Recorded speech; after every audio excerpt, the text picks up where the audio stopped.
नमस्कार, मैं हूँ आपके साथ सरगम पंत और आप देख रहे हैं हमारी खास पेशकश गुरु मंत्र। और आज हमारे साथ है देश के सबसे बड़े गुरु astro scientist GD Vashishtha ji. आपका बहुत बहुत स्वागत है गुरुदेव। सुखदाता खुशियां बख्शे प्रभु। आजकल हर किसी की सबसे बड़ी समस्या है बचत ना हो पाना। कहते हैं आमदनी 8 खर्चा रुपया, यानी सैलरी 50,000 है तो खर्चे 60,000 के हैं। आप भी अक्सर सोचते होंगे कि पैसा बचता क्यों नहीं है। आज हम इसी विषय के बारे में बात करेंगे कि आखिरकार ऐसा क्यों होता है। अब कैसे आप ही की सैलरी में आप बचत कर सकते हैं, इसका संबंध आपकी कुंडली से कैसे है, ये तो होगा ही, पर इसके साथ साथ और कौन से अन्य विषय होंगे ये भी आपको बता देते हैं। क्यों नहीं हो पाती बचत? क्या खर्च हो जाता है सारा पैसा? लक्ष्मी कहीं आपसे रूठी हुई तो नहीं है? आपकी सैलरी हमेशा कम क्यों पड़ जाती है? तो हमेशा की तरह शो की शुरुआत करने से पहले आपसे हो जाता है सारा पैसा? लक्ष्मी कहीं आपसे रूठी हुई तो नहीं है? आपकी सैलरी हमेशा कम क्यों पड़ जाती है? तो हमेशा की तरह शो की शुरुआत करने से पहले आप सभी को याद दिला दूं कि फेसबुक पर गुरु मंत्र पेज को लाइक कीजिए। वहां आप गुरुदेव से अपने सवाल भी कर सकते हैं, या फिर टीवी स्क्रीन पर इस वक्त जो ईमेल आईडी फ्लैश हो रहा है, यानी कि www.gurumantra@itvnetwork.com, इस पर आप हमें मेल कर सकते हैं और इसके जरिए आपको हमारे शो पर कॉलर बनने का भी मौका मिल सकता है। बस इसका जिक्र आप हमें मेल करते समय कर दें और हमारी टीम आपसे खुद संपर्क करेगी। और गुरुदेव से सीधा संपर्क करने के लिए अभी फोन उठाएं और टीवी स्क्रीन पर फ्लैश हो रहे फोन नंबर पर कॉल करें। और अगर आपके पास पैसे नहीं हैं और आप अपने भविष्य के बारे में जानना चाहते हैं तो आप गुरुदेव के संस्थान जाकर निःशुल्क, यानी बिना किसी पैसे के, अपने भविष्य के बारे में जान सकते हैं। अब इससे ज्यादा तरीके आपको और कहाँ मिलेंगे। गुरुदेव, आज हम बचत की बात कर रहे हैं। मुझे लग रहा है तमाम दर्शक आज सोच रहे होंगे कि ये विषय है जो हमसे जुड़ा हुआ है।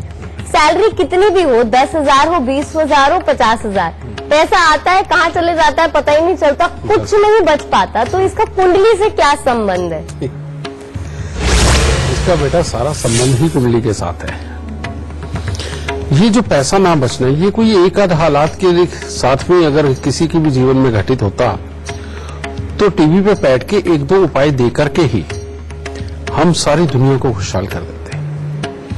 लेकिन इसके लिए अनगिनत सिचुएशनें बनती हैं, अनगिनत हालात बनते हैं। जैसे अगर लाभ स्थान में राहु है तो लाभ खराब, ठीक है।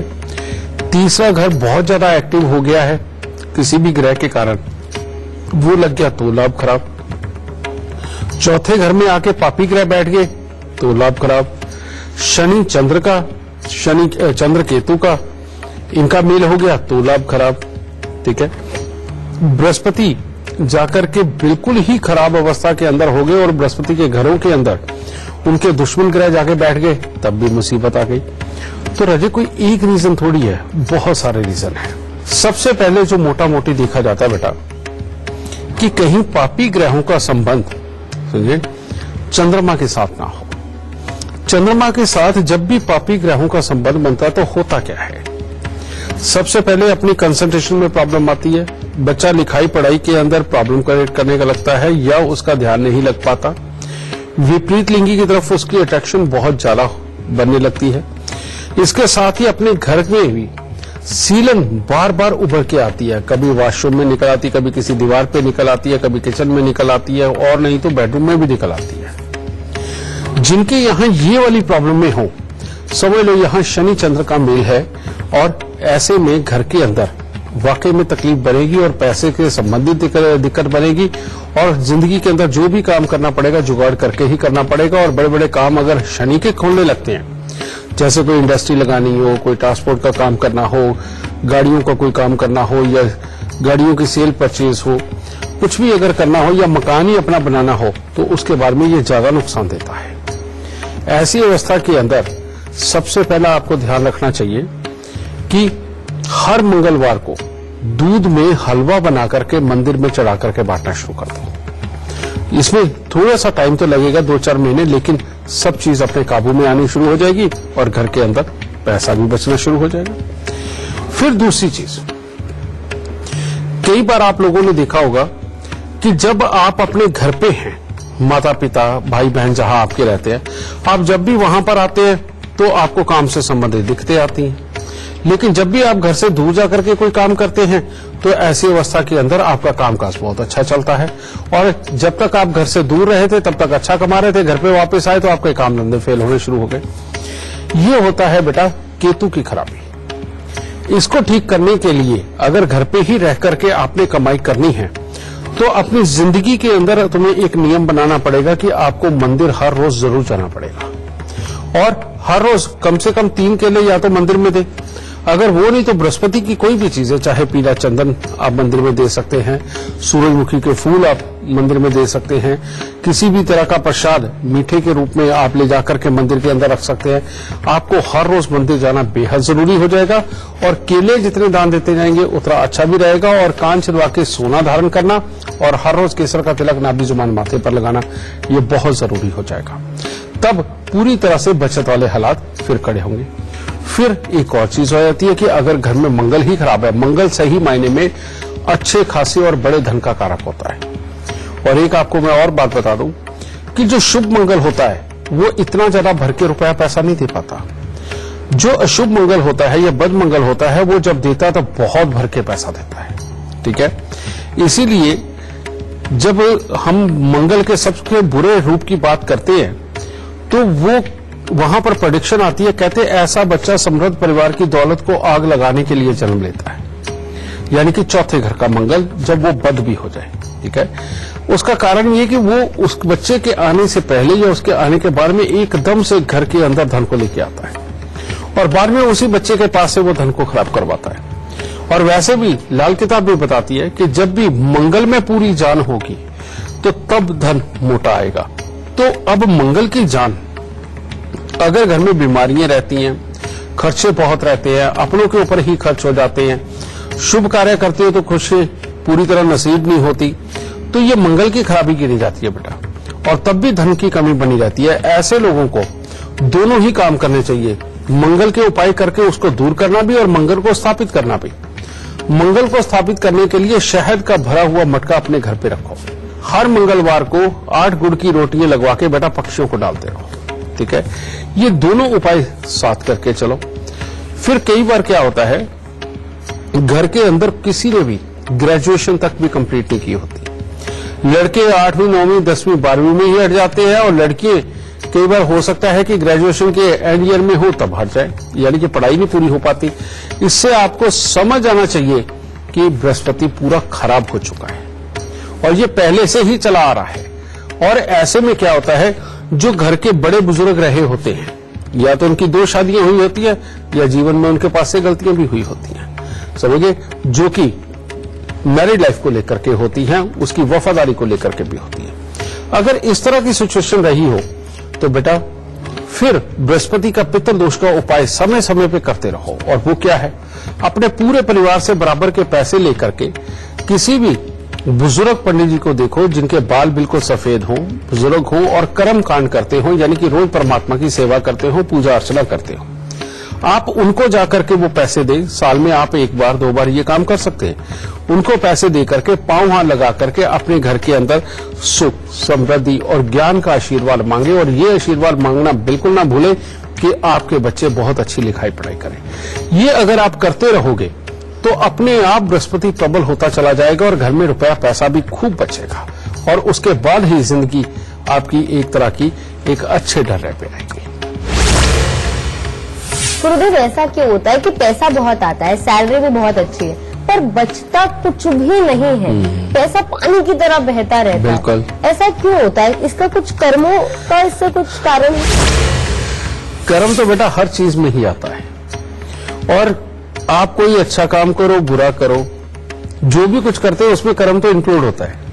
लेकिन एक लाल किताब के अंदर लॉ है कि 9वें घर से बादल उठते हैं, 10वें घर से वो पानी भरते हैं, और दूसरे घर के पहाड़ से टकरा करके और चौथे घर पे वर्षा होती है और जिसमें फसल पैदा होती है। यानी कि यहां से जो आपको ज्ञान मिला, यहां से जो आपको वर्क एक्सपीरियंस मिला, वो आपने अपनी वाणी के जरिए दुनिया को दिखाया, बताया, अपने सीनियर्स को दिखाया और क्रिएट किया। इसको बोलते हैं 9वें घर से बादल बने, 10वें घर से पानी भरा और दूसरे घर के पहाड़ से टकरा के वर्षा हुई। तो अब तुम काम तो ये कर रहे हो, ये सारा सुख तुम्हारी किस्मत में है। लेकिन अगर जन्म कुंडली का चौथा घर, उसके अंदर कोई ग्रह नहीं है, आप जितनी मर्जी कमाई कर लो, करोड़ों रुपए की कमाई कर लो, अरबों रुपए की कमाई कर लो, उसके बावजूद बेटा चौथे घर में यानी कि पैसा नहीं जमा होता। और यही कारण है कि बड़ी बड़ी अरबों खरबों रुपए की कंपनियां भी हमेशा घाटे में ही चलती हैं। उनके यहां पैसे की भी कमी बनी रहती है। उनके यहां ये 3 योग तो संभव हो जाते हैं, लेकिन चौथा योग यानी कि चौथे घर का मालिक का खाली होना, बेटा वो पैसे को जमा ही नहीं होने देता। समझ गए? अब इसी तरह से काम बड़ा हो या छोटा हो, काम यही लौ आना है। ऐसे में हम मानते हैं कि चौथा घर सोया हुआ है, आराम कर रहा है, वो उठा नहीं, और उसी की वजह से फसल उगी नहीं और उसी के कारण पैसा जमा हुआ नहीं। और चौथा घर अगर जागृत ना हो, आदमी के पास मकान चाहे 10 हो, उसे अपने एक मकान का सुख भी पाना मुश्किल होता है। ज्यादातर या तो सफर में रहता है या मकान अपने छोड़ के अलग जगह ही रहना पड़ता है। ठीक है, चौथा घर जब खराब हो तो घर की सुख शांति में भी दिक्कत आती ही आती है, लेकिन बाकी सब कुछ होने के कारण दबी हुई रहती है। ठीक है, और पैसा जमा नहीं होता है। इसको जागृत करने के लिए चौथे घर में सबसे जो उच्च के ग्रह माने जाते हैं वो माने जाते हैं बृहस्पति। अगर आपकी सैलरी बहुत अच्छी है या कमाई बहुत अच्छी है, लेकिन एंड में ढूंढने पर आपको अपने घर में कुछ नहीं मिल रहा, तो बेटा सिंपल सा उपाय, 43 दिन लगातार 400 ग्राम चने की दाल जल प्रवाह कर दो। आपको करनी है, 1 साल तो ये किया, अच्छा रहा, आगे फिर हल्का पड़ने लगे, फिर 43 दिन कर दो, क्योंकि ये साल या 2 साल के बाद ही जरूरत पड़नी है दोबारा। ठीक है, आप इस कार्य को करते चले जाओ, आपके घर पे बचत अपने आप होने लगेगी, अपने आप वो बुद्धि आ जाएगी जो पैसे बचा करके आप लोगों को खुशहाल कर दे। गुरुदेव, इस विषय पे आपसे चर्चा जारी रखेंगे, पर इस वक्त हमारे साथ जम्मू से अंजू जुड़ गई है। जी अंजू जी, गुरुदेव साहब जो कुछ भी सवाल करना चाहती हैं, उससे पहले आप हमें अपने जन्म की तिथि, समय, स्थान इसी क्रमांक में बताकर फिर सवाल पूछ लीजिए, जो कुछ भी आपको पूछना है। मैंने अपने बेटे के बारे में आपसे कुछ बातचीत करनी है। इसकी जन्म तिथि है 11 नवंबर 1998 और टाइम है 8:34 AM और प्लेस है जम्मू। जी, क्या जानना चाहती हैं आप अंजू जी अपने बेटे के बारे में?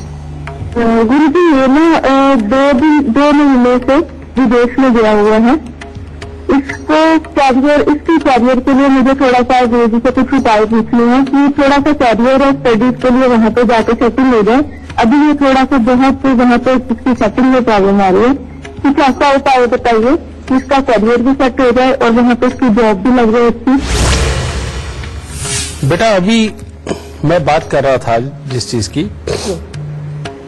कि जिनका केतु तीसरे घर का संबंध ज्यादा रखता है उनको मंदिर जरूर जाना चाहिए, और ये जिंदगी की सेटलमेंट के लिए वाकई प्रॉब्लम देता है।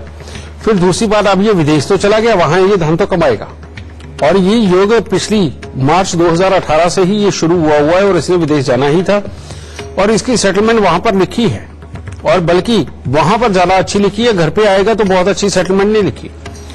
पहले तो इसका इलाज करना पड़ेगा, और अगर ये इलाज नहीं करते इसको स्वास्थ्य से संबंधित भी दिक्कत आएगी बेटा।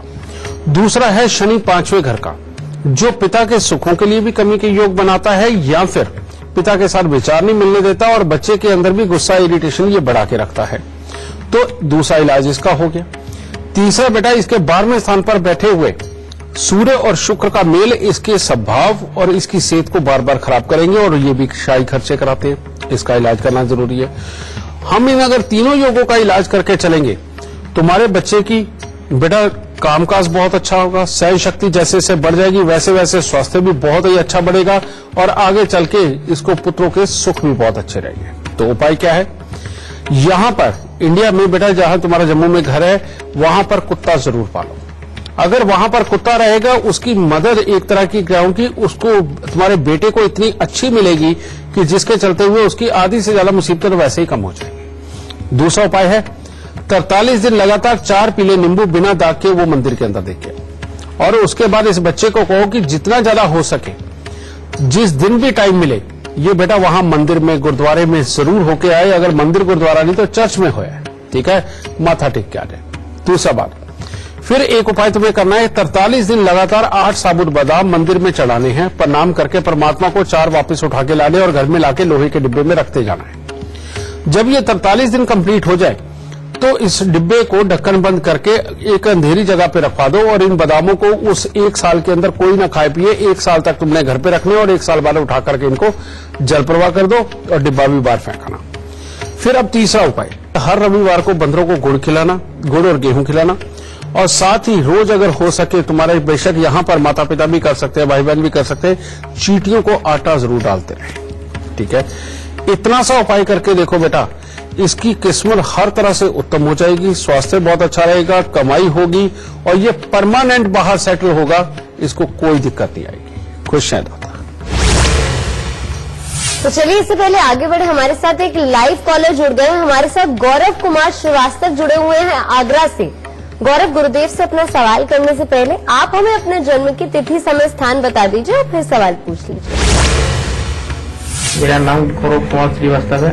मेरी डेट ऑफ बर्थ 3/7/1987, समय 4:40 शाम का।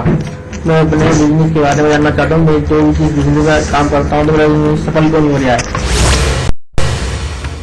मेरा नाम गौरव कुमार श्रीवास्तव है। मेरी डेट ऑफ बर्थ 3/7/1987, समय 4:40 शाम का। मैं अपने बिजनेस के बारे में जानना चाहता हूँ। मैं जो भी बिजनेस में काम करता हूँ तो मेरा बिजनेस सफल क्यों नहीं हो रहा है। बहुत ही बेहतरीन कुंडली है बेटा तुम्हारी। शर्त एक है कि जिंदगी में कभी भी चाल चलन की खराबी ना आए। अगर ये आई तो कुंडली बहुत बुरी, अगर ये नहीं रही तो बेटा जिंदगी में हर तरह से उत्तम हालात मिलेंगे। लेकिन एक बहुत बड़ी प्रॉब्लम है, तुम्हारी कुंडली के अंदर चंद्र ग्रहण है, वो भी 10वें घर का। 10वें घर में जब भी चंद्र ग्रहण होता है उस वक्त में कर्म स्थान ही एक तरह का अंधा हो जाता है, और जब कर्म स्थान अंधा हो जाता है तो कुंडली लगभग अच्छे ग्रहों की होते हुए भी कभी भी अच्छा फल नहीं देती और जिंदगी में भटकाव बना ही रहता है। ऐसे में स्वभाव और आदतें भी खराब होती, कर्म शक्ति बहुत ज्यादा होते हुए भी सक्सेस नहीं होती। एक तो ये चीज। फिर राहु के 4थे घर में होने से अपनी जिंदगी में एक नियम बना लेना कि तुम्हारे घर में, तुम्हारे खानदानी घर में भूल के भी कभी भी लकड़ी का, कोयले का या उपले वगैरह का कोई चूल्हा न चले, और तुमने जिंदगी के अंदर कभी भी कोई आग जला करके पकाने वाली चीजों का धंधा नहीं करना। यानी कि हीटर वगैरह जला के भी कई चीजें बनती है, प्लास्टिक का सामान बनता है और बहुत तरह का, वो भी नहीं बनाना, ठीक है। काम जो भी करना जिसके अंदर बहुत ज्यादा हीटिंग का प्रयोग ना हो, वही काम तुम्हें सूट करेंगे। और वैसे मैं तुम्हें बता दूं, अगर खट्टी मुठी चीजों का, चाहे गोलियां हो, चूरन हो या कुछ भी इस तरह की चीजें हैं, मैं नहीं जानता और क्या क्या हो सकती हैं, इनमें से किसी भी चीज का अगर तुम काम धंधा खोलोगे, चलाओगे तो बेटा तुम जिंदगी में मालोमाल हो जाओगे, कोई कमी नहीं होगी। लेकिन पहले तुम्हें इनके उपाय करने हैं। ये उपाय अगर करोगे तो जिंदगी में अभी से ही बहुत अच्छी सेटलमेंट के योग आ जाएंगे, खास तौर पे सितंबर 2019 के बाद। तो उपाय क्या करना है? सबसे पहले 10 दृष्टिहीन दिव्यांग व्यक्तियों को साल में 1 बार या 2 बार खाना जरूर खिलाओ। अपने हाथ से थालियां उनके आगे रखनी है तुम्हें, यह चीज। दूसरा उपाय है, हर साल अपने जन्मदिन के बाद, और एक बार अभी कर देना, कि 9 दिन लगातार तवा, चिमटा या अंगीठी, इसमें से कोई एक चीज लेकर के चलते हुए साधु को दान देनी है। हर मंगलवार को 8 गुड़ की रोटी तंदूर में लगवा के कुत्ते और कौवों को डालनी है। और सिर्फ एक बार जिंदगी में ये उपाय करना पड़ेगा जो मैं बता रहा हूं। 43 दिन लगातार 60 ग्राम नाग केसर लेकर के जल प्रवाह करना। बेटा इन उपायों के बाद परमात्मा एक तरह की तुम्हारी किस्मत को पंख लगाएगा और तुम्हें अपनी मंजिल तक पहुंचा ही देगा। खुश रहे परमात्मा। तो चलिए गुरुदेव से बातचीत का सिलसिला हम जारी रखेंगे, लेकिन अभी हमारे साथ सत्यम जुड़ गए हैं, ग्वालियर से जुड़े हुए हैं सत्यम, गुरुदेव से आप अपना सवाल करें। उससे पहले आप हमें अपने जन्म की तिथि, समय, स्थान बताकर फिर सवाल पूछ लीजिए और इसी क्रमांक में बताइएगा। नमस्ते गुरुजी, मेरा नाम सक्षम शर्मा है, ग्वालियर का रहने वाला हूँ और मेरा जन्म स्थान कैलारस है और मेरा जन्म तिथि 23 अगस्त 1998 है। मेरा क्वेश्चन आपसे ये है कि मैं जिस अपनी फील्ड में तैयारी कर रहा हूँ गवर्नमेंट सेक्टर के लिए, मैं एमपीएसआई बनना चाहता हूँ, क्या मुझे उसमें सफलता मिलेगी या नहीं मिलेगी? बेटा तुम्हारी कुंडली के अंदर जो योग है ये सरकारी नौकरी के लिए भले ही थोड़े कमजोर हो, लेकिन ये वैसे जिंदगी के अंदर काम धंधे के लिए, सुख के लिए, इज्जत के लिए, बड़े नाम के लिए बहुत ही अच्छा है। एक तो मंगल बुध शुक्र का मेल इस तरह का तुम्हारी कुंडली के अंदर बैठ गया जो तुम्हारी कर्म शक्ति को बढ़ाता है, गुस्से को भी बढ़ाएगा लेकिन कर्म शक्ति को भी बढ़ाएगा, तो ये बहुत अच्छा है। दूसरा, सूर्य ऐसे स्थान के ऊपर कहते हैं कि कुछ भी सही मायने में तुम्हें मैनेजमेंट सीखनी चाहिए किसी भी चीज की, और मैनेजमेंट को सीख के आप किसी भी चीज में अगर जाते हो तो उसके अंदर दिमाग ऐसा काम करेगा कि आप दूसरों से अलग सोच करके उस काम को बहुत स्पेशल तरीके से करेंगे। ये योग हर किसी की किस्मत में नहीं होता बेटा, बहुत रेयर पर्सनों में होता है। फिर जो सबसे बड़ी बात कि शनि तुम्हारा ऐसे अच्छी जगह पे बैठा हुआ है जहां पर मकानों के सुख, कमाई के सुख सब कुछ देता है, और इंसान के दिमाग में ऐसी बुद्धि देता है कि कौन सा हिस्सा फायदे वाला रहेगा और कौन सा हिस्सा नुकसान वाला रहेगा। ये कुदरत ही ऐसी बुद्धि देती है कि ऐसे इंसान को पहले ही पता होता है। समझिए, आप डिसीजन ही वो लोगे जहां पर पहले पैसा विराजमान हो और जो इसने आगे बढ़ना हो। तो इस तरह की अगर अच्छी कुंडली है तो तुम्हें इसीलिए निश्चिंत हो जाना चाहिए। अगर सरकारी नौकरी के योग नहीं भी है तो तब भी बेटा तुम जिंदगी के अंदर सफल रहने वाले हो। लेकिन उपायों में सबसे पहले बेटा तुम शनि के दान कभी मत करना। पूरे साबुत काले चने, सरसों का तेल, काला कपड़ा, लोहा कुछ नहीं दान देना। उल्टा थोड़े से साबुत बादाम लो, छिलके सही जो होते हैं, उनको हल्दी से पीला करके और लोहे के डिब्बे में डाल के घर के अंधेरे कमरे में रख दो। वो बादाम जितने पुराने होते चले जाएंगे तुम्हारे घर में उतने ही सुख पड़ेंगे। अपने घर पे कुत्ता जरूर पालना, ठीक है, ये तुम्हारे लिए बेहद जरूरी है। और इसके बाद नमकीन कभी ज्यादा मत खाना। तुम जितना नमकीन, चटपटा ये सब खाने लगोगे, वो जो होते हैं भल्ले, गोलगप्पे, चाट पापड़ी, ये अगर खाने लगोगे तो तुम बीमार भी होगे, एक्सीडेंट भी होगा और कमाई के साधन भी दिमाग में आने बंद हो जाएंगे। तो इसलिए नमकीन चटपटे से जितना ज्यादा दूरी बना के रखोगे तुम्हारे लिए उतना ही अच्छा। और हर चंद्र ग्रहण पे 4 नारियल पूजा वाले और 400 ग्राम साबुत बादाम लेकर के बेटा ये जल प्रवाह चंद्र ग्रहण के मध्य में ये करते रहो। इसके बाद सारी जिंदगी हर रविवार को 400 ग्राम गुड़ जल प्रवाह करते रहना। जीवन के अंदर इतनी अच्छी तरक्की मिलेगी कि जितनी तुम सोच भी नहीं सकते। और जब तक तुम्हारे घर पे कुत्ता रहेगा तुम्हारा और तुम्हारे काम का नाम सदा बड़ा होता चला जाएगा। तो इन उपायों को करो, डरने की कोई जरूरत नहीं। तो चलिए इसी के साथ वक्त हो गया है एक छोटे से ब्रेक का, पर कहीं मत जाइएगा, फौरन हाजिर होंगे।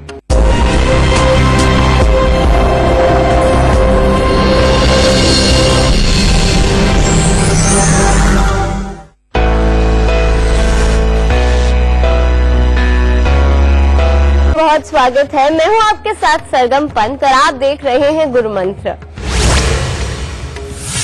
गुरुदेव, घर वालों को क्या करना चाहिए और क्या नहीं करना चाहिए ताकि उनके घर पे पैसे की कमी कभी ना हो? इसी के लिए हमारे बुजुर्गों ने इन संस्कारों का निर्माण किया था कि औरत, इसी के लिए हमारे बुजुर्गों ने इन संस्कारों का निर्माण किया था कि औरत को कब कब क्या क्या करना चाहिए, ठीक है। लेकिन औरतों के बदले दिया क्या उन्होंने जानबूझ के पूजा पाठ के उन्होंने विधान बनाए, उन्होंने व्रतों के विधान बनाए, उन्होंने घर पे कीर्तन करने के विधान बनाए, ठीक है, और कीर्तन पे दूसरों के घरों पे जाने के विधान बनाए। साथ में औरत को ये खास तौर पे ये बताया गया कि घर पे कोई भी आए माथे पे त्रिवेणी नहीं आनी चाहिए और जो भी आए उसे उसकी बहुत सेवा करनी है। मंगल को बहुत अच्छा रखने के लिए कहते हैं घर पे कैसा भी मेहमान आए, कोई भी हो कैसा भी हो, उसको बहुत श्रद्धा से चाय पानी और खाना उसको जरूर दो। और घर पे आए हुए भिखारी को कभी खाली हाथ मत जाने दो, भले ही अचार के साथ एक रोटी पकड़ा दो। समझिए, ये करना बहुत जरूरी होता है। ये जो उपाय मैं बता रहा हूं बेटा, हालांकि ये दिल के साथ संबंध रखता है, नरम दिली से, लेकिन ये एक बहुत बड़ा उपाय है कि घर पे अगर कोई मांगने आ गया तो उसे खाली हाथ ना जाने दिया जाए, ठीक है।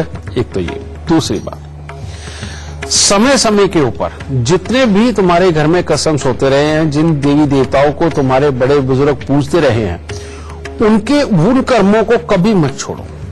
बहुत सारे लोग अपने जठेरों को भूल चुके हैं, शादी विवाह पे जहां पर जाकर के माथा टेका करते थे उनको भूलने लग गए हैं। जो हमारी मां दादी पहले व्रत या पूजा किया करती थी उनको छोड़ते चले जा रहे हैं।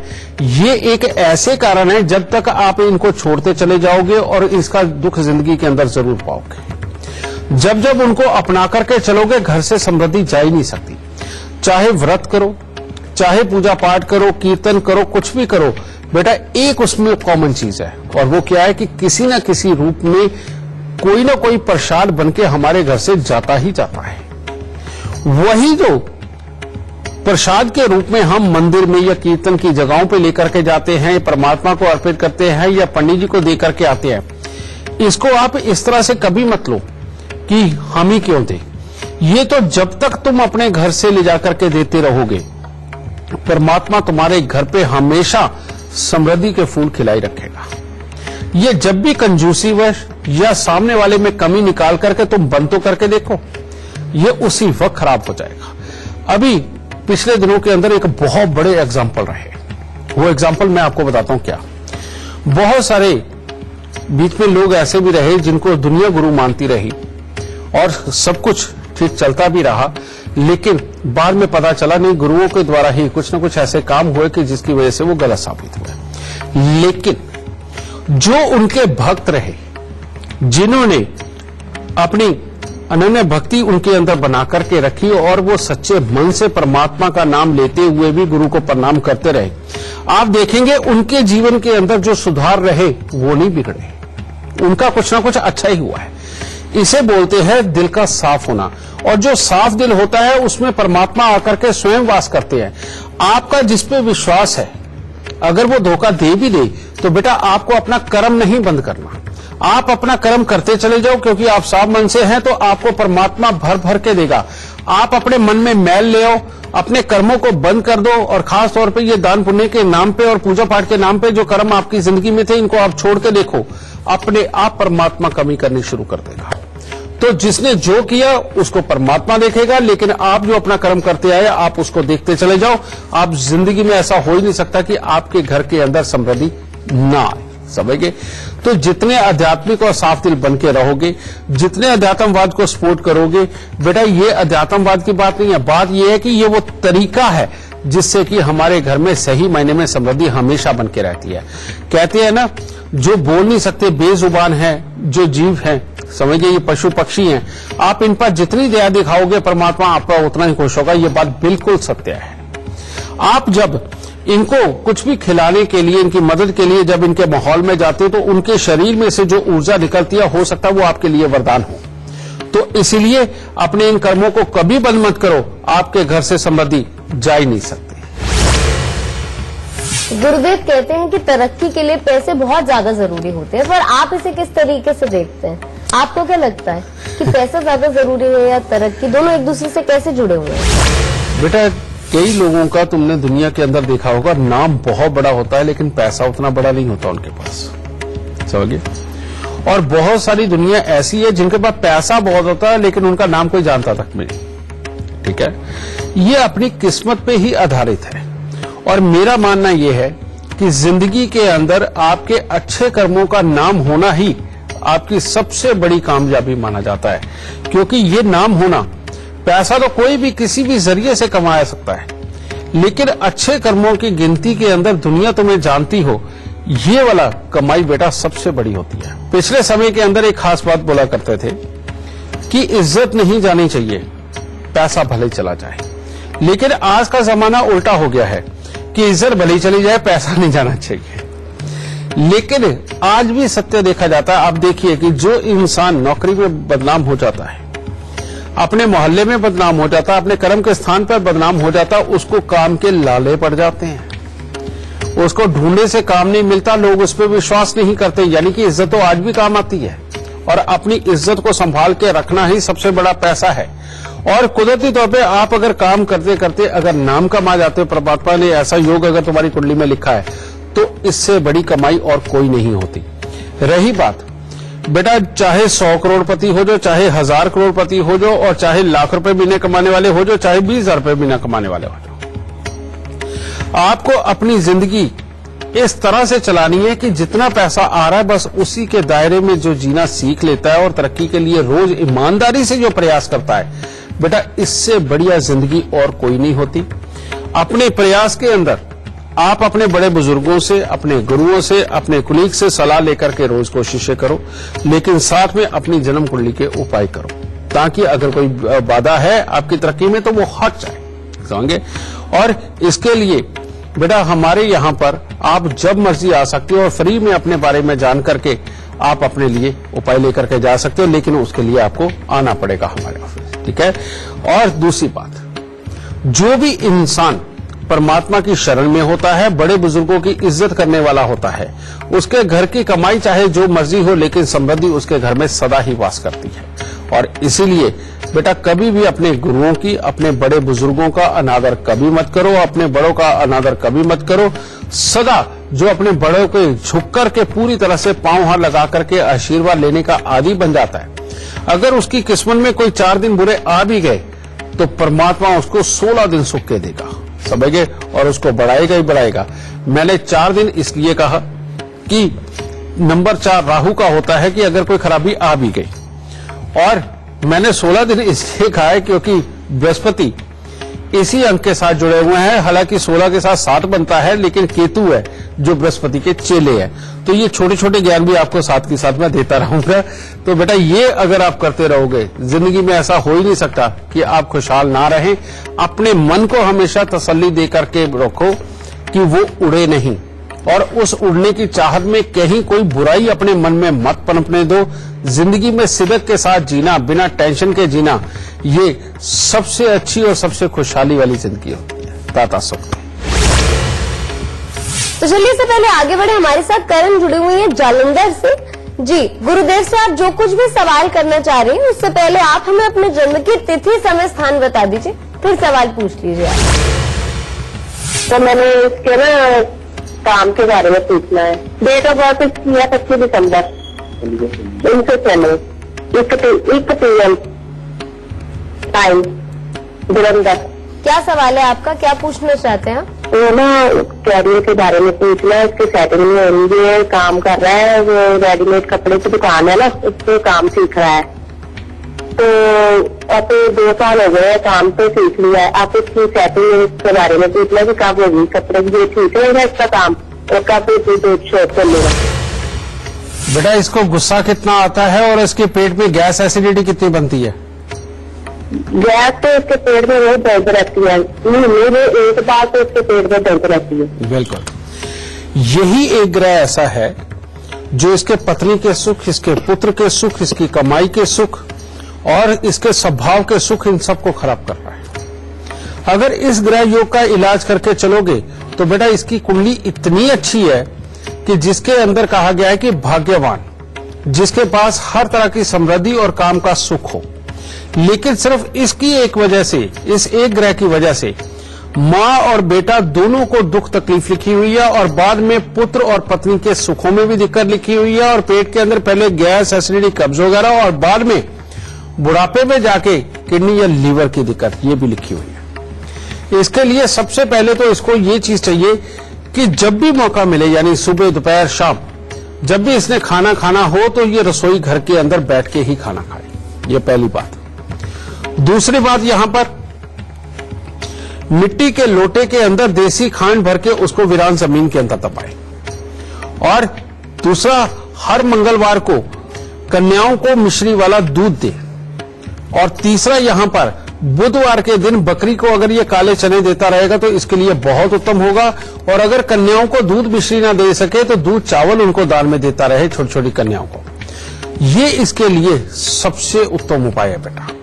फिर तीसरी बात, इसको जिंदगी में कभी भी शनि के दान नहीं करने। उड़द साबुत, काले चने, सरसों का तेल, काला कपड़ा, लोहा, अगर ये चीजें दान देता रहा तो इसके लिए बहुत बड़ी मुसीबत हो जाएगी, ठीक है। और ऐसे में कामकाज खराब होगा। शादी से पहले अगर ये गाय का दान करेगा तो इसके लिए सर्वोत्तम रहेगा और जिंदगी के अंदर ये बहुत आगे बढ़ेगा। और किसी भी सूरत में 26 साल की उम्र क्रॉस होने से पहले इसको शादी बिल्कुल नहीं करनी। 26 के बाद करेगा, अच्छा रहेगा। जब तक ये दूध चावल का दान जिंदगी भर चलता रहेगा तब तक ये जिंदगी खुशियों में गुजारेगा। जब ये बंद करेगा वहीं पे मुसीबतें फिर आ जाएंगी। तो इन उपायों को करा ले बेटा। पहले नौकरी और बाद में ये अपना काम जरूर करेगा, और जिंदगी में बहुत अच्छा खुशहाल रहेगा। सुख दे परमात्मा। गुरुदेव, समय तो समाप्त होने वाला है, पर जाने से पहले आपसे आग्रह करेंगे कि हमारे दर्शकों को आज का खास गुरु मंत्र आप जरूर दें। बेटा, बात कमाई की हो रही है और बचत की हो रही है, और ऐसी बहुत सारी दुनिया है कि पहले तो सब कुछ चलता रहता है, थोड़ा थोड़ा कर्जा बढ़ता रहता है, तो तब तक उनको फील नहीं होता। लेकिन होता क्या है कि धीरे धीरे करके कर्जा का ढेर भी बड़ा हो गया और अचानक कामकाज के ऊपर चोट आती है, जिसके कारण एकदम से ब्लास्ट होता है और जिंदगी बिखर के रह जाती है, और उसमें लेनदारों के तांते बहुत लग जाते हैं और इंसान के पास काम नहीं होता और समझ भी नहीं आता कि करे तो करे क्या। इसे कहते हैं कि पापी ग्रहों की वजह से चंद्र, मंगल, बृहस्पति खराब हो गए और कोई ना कोई खराबी के कारण ये बना गए। जब भी कभी इस तरह के हालात हो, कर्जा भी बड़ा हो, काम बंद हो चुका हो, कुछ समय ना आता हो और लेनदारों का तांता लगा हुआ हो, तो उसके लिए उपाय क्या करना चाहिए? सबसे पहले 43 दिन लगातार मीठे पीले चावल बनाकर मंदिर चढ़ा करके गरीबों में बांटे। घर में क्लेश हो तब भी यही उपाय काम आएगा, ठीक है। खासतौर पे मियां बीवी के बीच में क्लेश हो तब भी। फिर उसके बाद हर मंगलवार को दूध में शहद मिला करके वो मंदिर के अंदर चढ़ाते रहें, ठीक है। और शनिवार के दिन एक नारियल, थोड़े से साबुत बादाम लेके सरसों का तेल लगा करके वो दान दे, नहीं तो उड़द साबुत को ही सरसों का तेल लगा करके वो दान देना शुरू कर दो। और बुधवार के दिन खास तौर पे बेटा, आप जितना ज्यादा कबूतरों को दाना डाल सकते हो उतना ही अच्छा है, और कबूतरों को अगर खास तौर पे बाजरा डालते हो तो इससे उत्तम और कुछ भी नहीं होगा, ठीक है। आप इन उपायों को करके देखो, इससे घर के अंदर सुख समृद्धि भी बढ़ेगी, आई हुई अचानक मुसीबतें भी टल जाएंगी और फौरन जीवन के अंदर तुम्हें रास्ते मिल जाएंगे जो तुम्हें एक अच्छे स्थान पे ले ही जाएंगे। और जब तक ये दूध में शहद डाल के मंदिर में देते रहोगे, परमात्मा ने चाहा कर्जा भी उतनी जल्दी उतरता चला जाएगा। दाता खुश है। आज का एपिसोड देखने के बाद हम उम्मीद करते हैं कि अब आप भी बचत कर पाएंगे और पैसे से संबंधित जो कुछ भी परेशानी का सामना आपको करना पड़ रहा है उससे भी आपको छुटकारा मिलेगा। गुरुदेव, हमारे दर्शकों का मार्गदर्शन करने के लिए और उन्हें लाभ की जानकारी देने के लिए आपका बहुत बहुत शुक्रिया। माता रानी सबको सुखी रखे, सबको खुशहाली बख्शे और सदा तंदुरुस्ती बख्शे। तो चलिए आज के लिए बस इतना ही, लेकिन कल हम एक बार फिर से हाजिर होंगे एक नया विषय लेकर। आपके सवाल होंगे, जवाब भी होंगे गुरुदेव के। तो बस आप देखते रहिए गुरु मंत्र, और अभी के लिए दीजिए मुझे इजाजत। नमस्कार।